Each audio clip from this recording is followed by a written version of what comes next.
The word jihad is mentioned in the Quran about 41 times. The words mercy, peace, and compassion are mentioned about 355 times. Yes, come in. Come on in, Riaz. Sit down, please.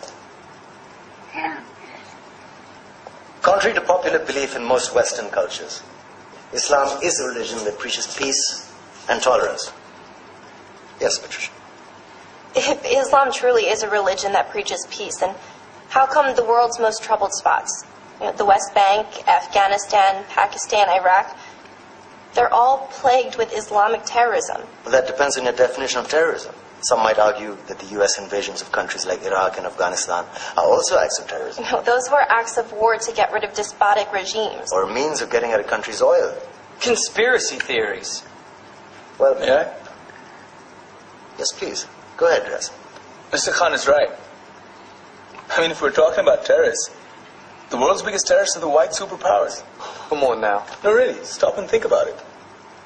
Explain 9/11. Okay. Do you know how many people died in the Twin Towers strike? Around 3,000. And do you have any idea how many people died in the bombing of Afghanistan? Take a wild guess. More than 15,000 people died.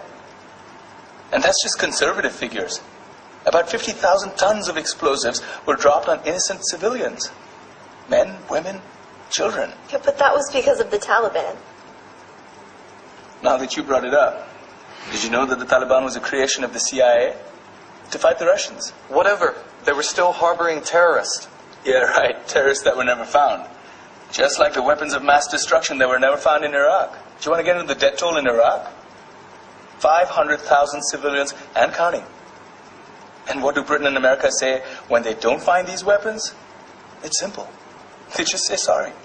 And still refuse to relinquish control of these countries. What are you trying to say? What I'm trying to say is that just because you're American, wear a fancy suit, and call yourself the president, doesn't make you any less of a terrorist. I'm saying that if you don't stop meddling in other people's countries, you will face a backlash. If Muslims like you feel that way, then why don't you get out of our country? We will.